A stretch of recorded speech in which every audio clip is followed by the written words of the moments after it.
Hi, and welcome back, or welcome to Sidekick COO. I'm Sandra B, your Sidekick COO, coming at you au naturel today because I've already recorded this video once and decided it wasn't good enough, so I'm re-recording, but didn't have time to get all gussied up, so this is me.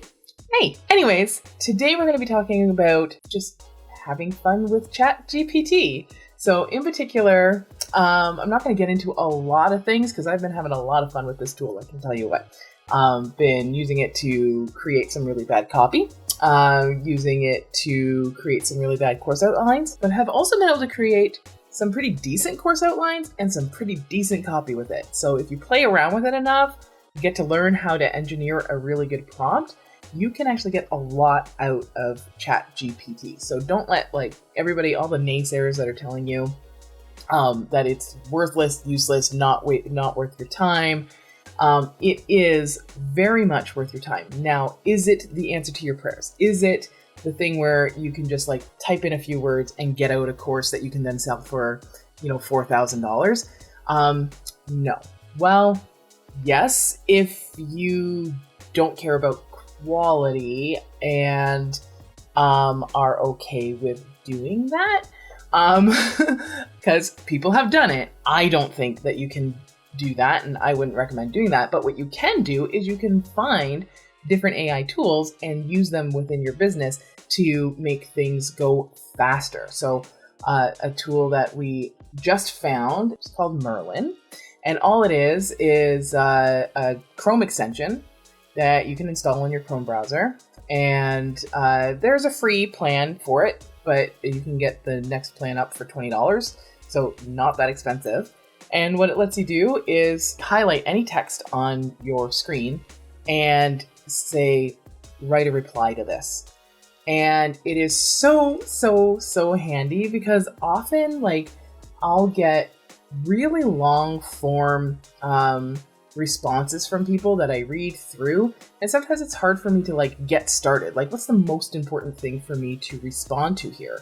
Or sometimes I get really short messages, and it's so short that it almost seems to not necessarily need a response, but at the same time I should respond. But what? Or just some days I'm just brain dead. I'm not thinking well, and it's taken me a little while to come up with something to say. You don't even have to copy and paste. You just highlight, hit Command M, and it will generate something for you. And you're not going to just copy and paste that in and hit send, because that is not what we do here. But you can copy it and edit it to make it actually a response from you.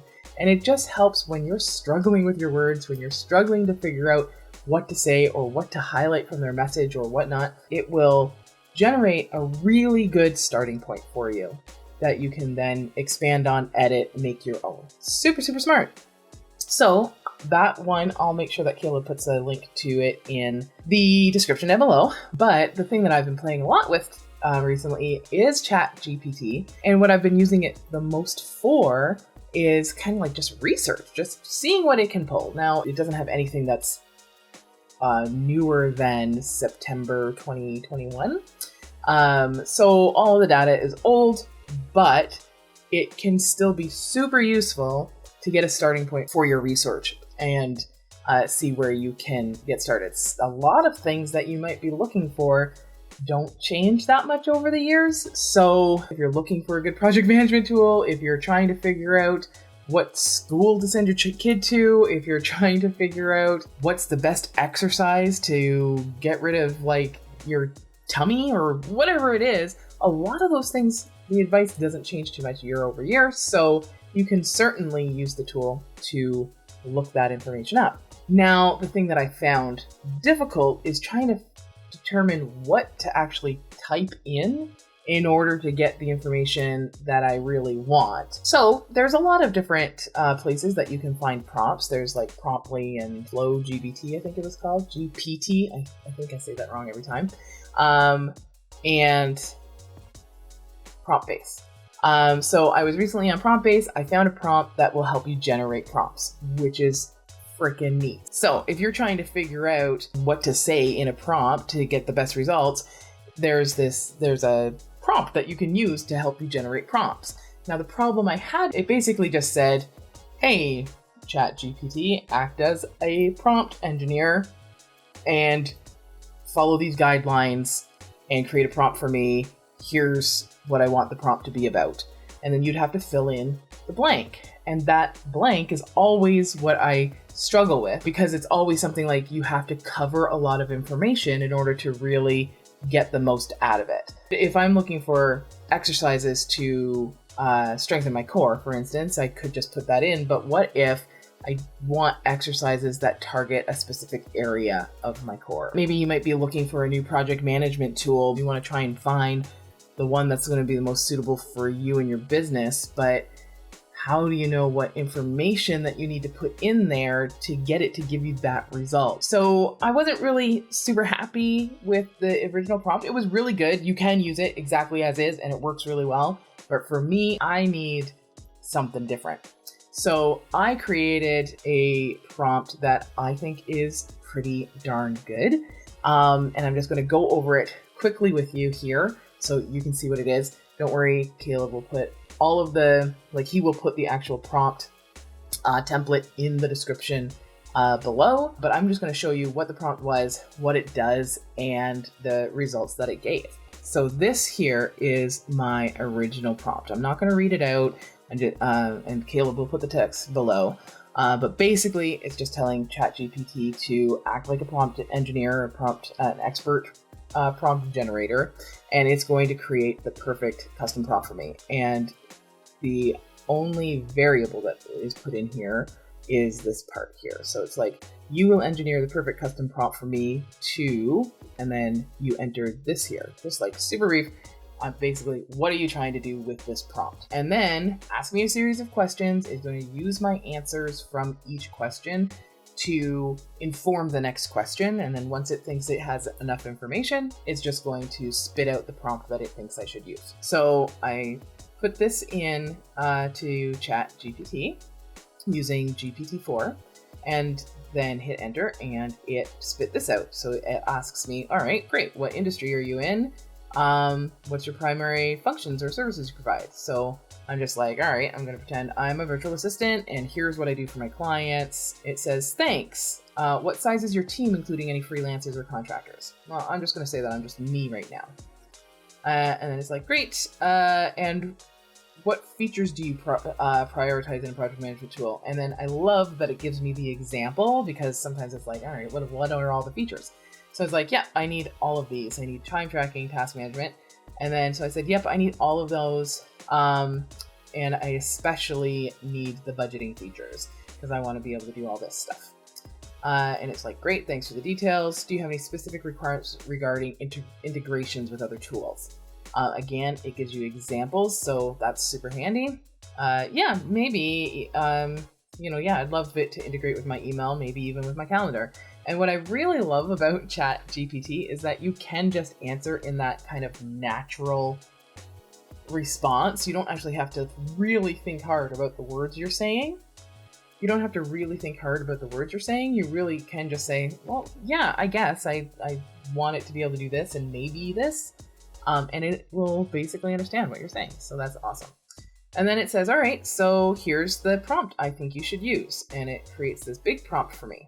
So all I've got so far now is like a prompt that should spit out what the best tool is for me and my business. So then I just copied that prompt. I started a new chat. I could have probably done it in this same chat, but I started a new chat just so that you can see easily. It went, so that prompt got put in, and then the answer it gave was, all right, considering the requirements, I recommend Trello. And here's why I recommend Trello.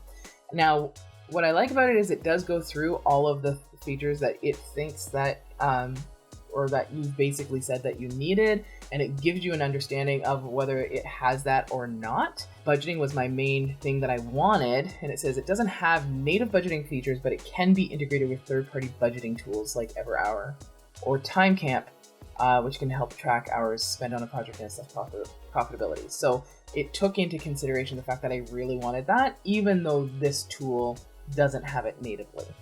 So that's kind of neat.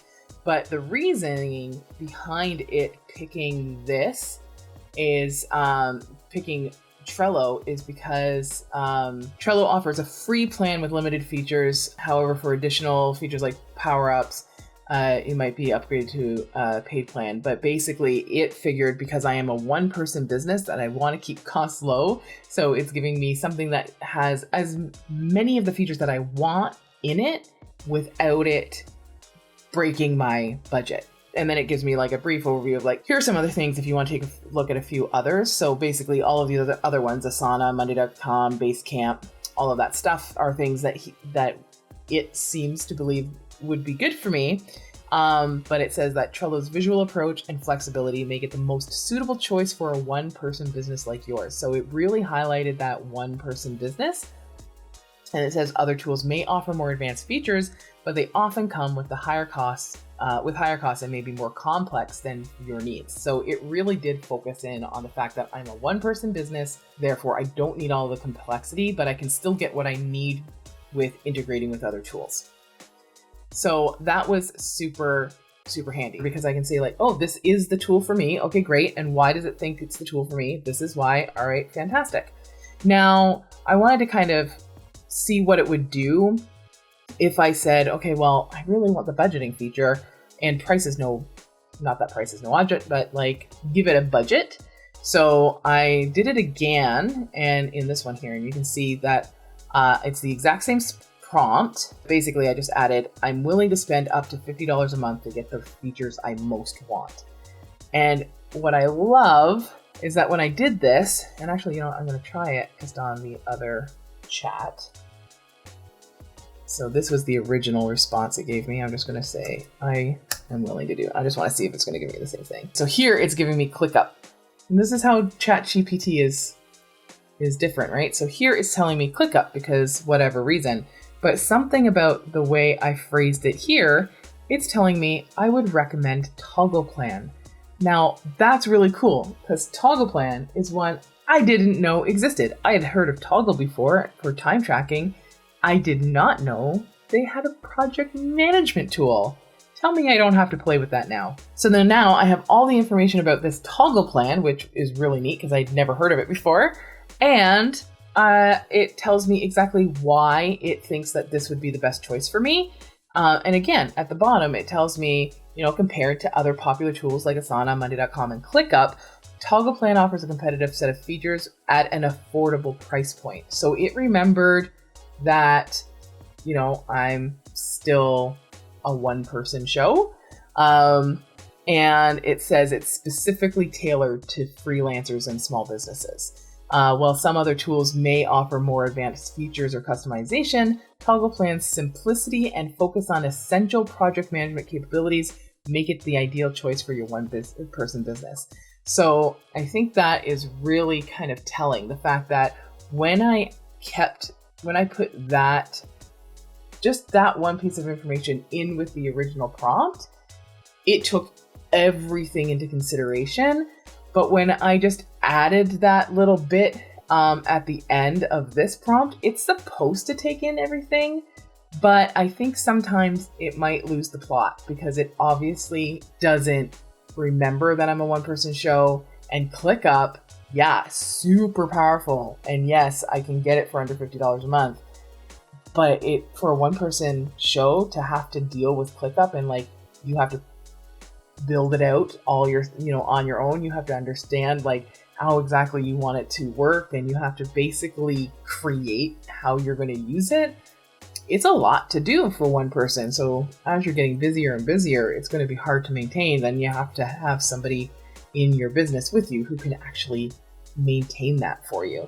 So ClickUp, in this instance, for a one-person virtual assistant, unless you're going to specialize in ClickUp and make that something like a service that you're going to offer, I would never recommend ClickUp for a virtual assistant. So that's a neat little tip, just to try and get as much information into the original prompt as possible so that it really does take into consideration everything as a whole. Anyway, so that is my new favorite prompt for ChatGPT. If you like this video and want to have more conversations about different prompts and how you can use AI in your business and different AI tools you can use in your business, I am happy to play around and show you what I find. Just, leave a comment, let me know. And as always, if you like this, please don't forget to like and subscribe. It really, really helps. And share it with a friend. I'm sure there's lots of people out there that are really interested in the whole AI talk right now. So please, please, please share it. And again, don't forget that together we thrive. Have a great one.